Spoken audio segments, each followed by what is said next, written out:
یہ اس وقت کی بات ہے جب تباہی سے پہلے زمین پر نعمت تھی۔ ایک دریا تھا جو سب کو کھلاتا تھا، مگر کسی نے شکر ادا کرنا ضروری نہیں سمجھا۔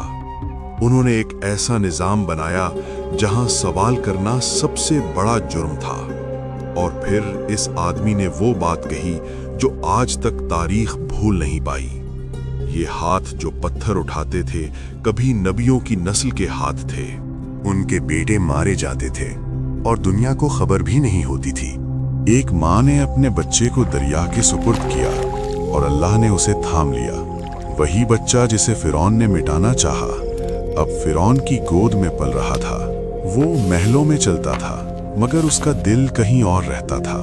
وہ صحرا میں اکیلا تھا مگر اللہ کے فیصلے اکیلے نہیں ہوتے۔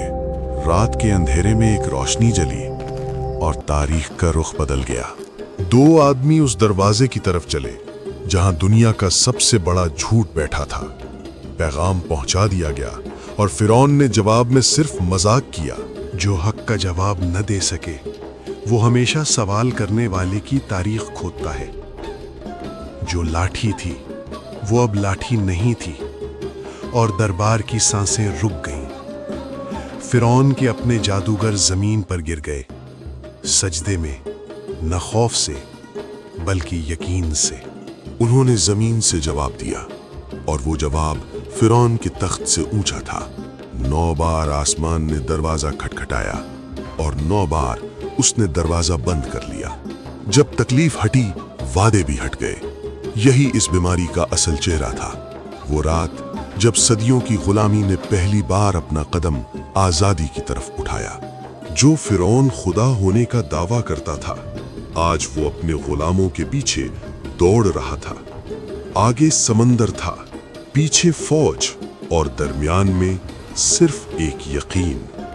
حضرت موسیٰ کو عصا مارنے کا حکم ہوا۔ سمندر نے راستہ دیا اور پانی کی دیواروں کے درمیان خشک زمین نمودار ہوئی۔ فرعون بھی اندر داخل ہو گیا، اس راستے پر جو اس کے لیے نہیں بنا تھا۔ سمندر واپس آ گیا جیسے کچھ ہوا ہی نہ تھا، مگر نیچے ایک سلطنت دفن تھی۔ جب پانی اس کے گلے تک آیا تب اس نے ایمان لایا، مگر وہ لمحہ گزر چکا تھا۔ اللہ نے اس کا جسم محفوظ رکھا تاکہ آنے والے دیکھیں کہ خدائی کا انجام کیا ہوتا ہے۔ یہ کہانی ختم نہیں ہوئی، یہ آج بھی ہر اس دربار میں زندہ ہے جہاں سچ کو خاموش کیا جاتا ہے۔ سوال یہ نہیں کہ فرعون کہاں تھا، سوال یہ ہے کہ آپ کہاں کھڑے ہیں۔